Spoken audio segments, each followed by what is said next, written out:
Demi Allah saya katakan, rizki tidak akan berkurang. Maaf, kebanyakan perbuatan buruk terjadi bukan sekedar ada peluang melakukannya.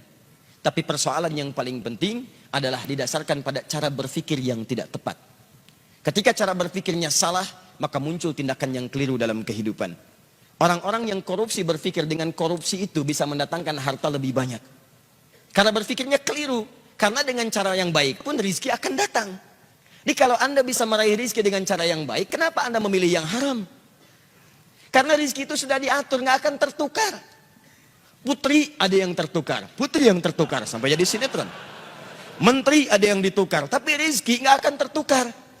Rizki Anda mustahil tertukar dengan orang lain, mustahil itu. Rizki kita itu sudah diatur. Yang belum teratur adalah surga kita semua. Jadi kalau Anda mencari rizki dengan cara yang halal, dia akan datang dan jumlahnya tidak akan berkurang. Demi Allah saya katakan, rizki tidak akan berkurang. Sifatnya diberikan sesuai dengan pas kebutuhan kita, sesuai dengan maslahat kehidupan kita. Misal, si fulan rizkinya 1 miliar, yang satu 1 triliun. Lihat sini, baik yang ini ataupun yang ini, ketika Allah berikan, itu bukan ingin menunjukkan si fulan sedikit, yang lain banyak, bukan. Tapi untuk menjelaskan kepada hambanya, walladzi qaddara fahada. Allah yang telah menetapkan semua ukuran kehidupan, yang dengan itu memberi petunjuk kepada hambanya, itu yang paling maslahat yang bisa ia gunakan. Yang ini diberikan 1 miliar, karena dengan satu bekal 1 miliar ini, itulah peluang dia lebih dekat kepada Allah subhanahu wa ta'ala. Karena dia diberikan kelebihan yang lain untuk mendekat kepada Allah, lebih dibandingkan dengan harta benda. Ada yang diberikan tenaga, memang cuma 1 miliar, sebulan didapatkannya 1 juta, kadang 500 ribu, kadang-kadang meningkat 10 juta, dia merasakan dari sisi yang tidak terduga, tapi tenaganya banyak untuk bangun tahajud, dia bisa mengalahkan nonton bola, dia bisa mengalahkan hal-hal yang lain, dia hindari begadang, dipakai tahajud, orang datang ke masjid saat adzan, ternyata yang adzan dia.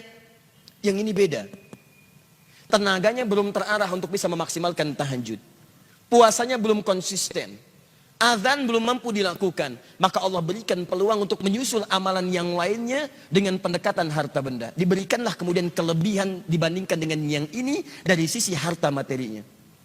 Apa motivasinya? Bukan untuk menegaskan status sebagai orang kaya, kalla, bukan itu maksudnya. Kalau cuma kaya, Allah sudah tunjukkan di masa lalu ada yang lebih kaya, namanya Qorun. Qorun, saking kayanya, sampai sekarang melewati masanya, itu masih diburu peninggalan hartanya. Akhi mau kemana? Samudra Hindia. Ngapain? Cari harta Qorun. Yang dicari harta karun. Dan belum pernah ditemukan ada orang mencari harta selain Qorun. Tidak ditemukan. Tapi Qorun salah jalan. Dia gunakan hartanya hanya untuk sekedar berbangga. Dan diabadikan kisah itu dalam Al-Quran. Bukan untuk menjadi kisah yang kemudian banyak dikenang dan disampaikan atau bahkan didongengkan. Allah ingin memberikan gambaran bahwa sudah pernah terjadi orang kaya sombong. Dan hasilnya mengecewakan. Quran surah ke-28 ayat 76 sampai dengan 77-nya. Inna Qaruna kana min qaumi Musa fabagha alaihim. Qarun itu hidup di zamannya Musa. Maka dia sombong dengan anugerah Allah. Bagha ala itu sombong dengan harta. Kalau togo itu sombong dengan kedudukan. Makanya ketika Fir'aun sombong disebut togo. Idhab ila Fir'auna innahu togo. Bukan bagha. Tapi Qarun disebut bagha. Inna Qaruna kana min qaumi Musa fabagha alaihim. Dalam bahasa Arab, kalau orang disematkan kalimat bagha pada dirinya, itu artinya sombong dalam hal status terkait dengan harta benda, hartawan. Kalau tagha, itu sombong dengan kedudukan. Alhamdulillah. Uniknya, dua-duanya hidup di masa yang sama. Penguasa zalim berpartner dengan pengusaha gelap. Jadi. Dan hikmahnya selalu begitu. Awas, tapi yang paling menarik, dia sombong. Apa yang disombongkan? Wa inna mafatihahu latanu bil usbah. Sungguh kunci-kunci berangkasnya saja. Berangkas dia punya gudang. Antum sekarang berangkas paling segini, berangkas dia gudang. Kuncinya saja itu dipikul oleh bodyguardnya, betapa sulit dan beratnya.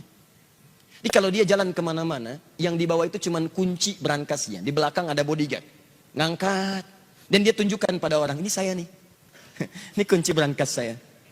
Masya Allah. Mau nyuri, nyuri aja. Ini aja ngambil kuncinya berat. Korun. Jalan seperti itu. Saya tanya pada Anda ya, kalau Anda punya berangkas satu, kuncinya akan Anda publikasikan atau Anda sembunyikan?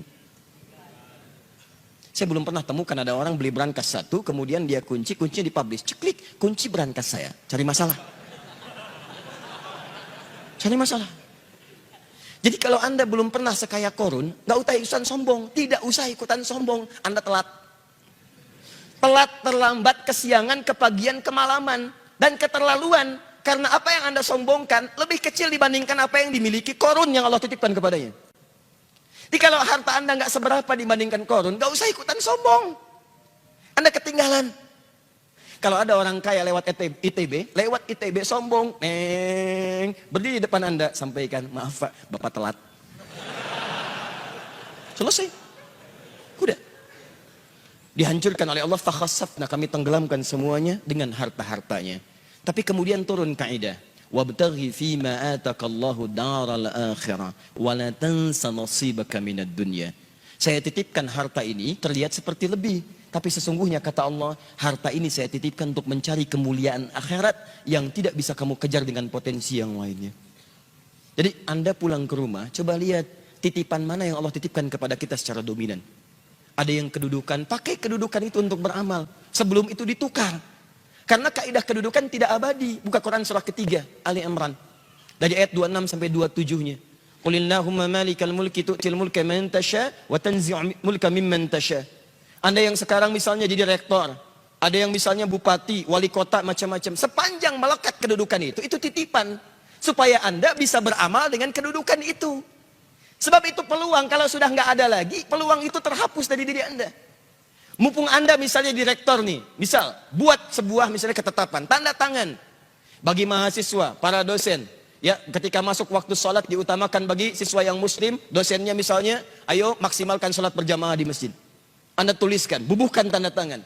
Begitu ada orang-orang yang ke masjid karena melihat surat dengan tanda tangan Anda, setiap orang yang ke masjid Anda mendapatkan bagian pahalanya.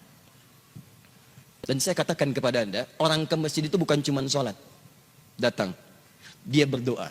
Sholat 2 rakaat ada pahalanya. Duduk i'tikaf ada pahalanya. Baca Al-Quran setiap hurufnya ada pahalanya. Dan ketika dia berangkat karena tanda tangan Anda, karena informasi dari Anda, maka berapa pahala yang Anda dapatkan dalam kehidupan di muka bumi. Jabatan selesai. Begitu selesai, Anda pensiun, selesai. Tapi ada yang abadi yang ketika Anda bawa ke hadapan Allah, itu yang Anda banggakan di hadapan Allah Subhanahu wa ta'ala. Maka teman-teman sekalian, kembali ke sini, segala yang Allah titipkan, hakikatnya untuk mendekatkan diri kita dengan Allah Subhanahu wa ta'ala. Dalam konteks ini, kita diminta oleh Al-Quran untuk saling membantu dalam kebaikan dan menghindarkan sifat iri hati yang membuat kita sulit untuk menjalin ukhuwah terbaik dengan sesama kita. Wala taj'al fi qulubina ghillan lilladzina amanu. Nah, di antara cara untuk merekatkan ukhuwah satu dengan yang lainnya, maka Allah Subhanahu wa ta'ala menurunkan ayat-ayat, Nabi menyampaikan keterangan-keterangan hadis yang saking pentingnya ayat dan hadis ini, para ulama memberikan porsi pembahasan tersendiri. Namun sayangnya ada ungkapan-ungkapan kekinian yang bahkan menggugurkan semua petunjuk ayat dan hadis itu, sehingga banyak orang salah dalam cara berpikir dan mengambil kesimpulan.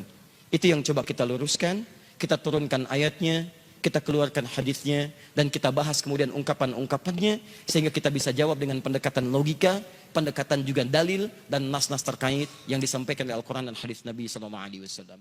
Sepakat sampai sini?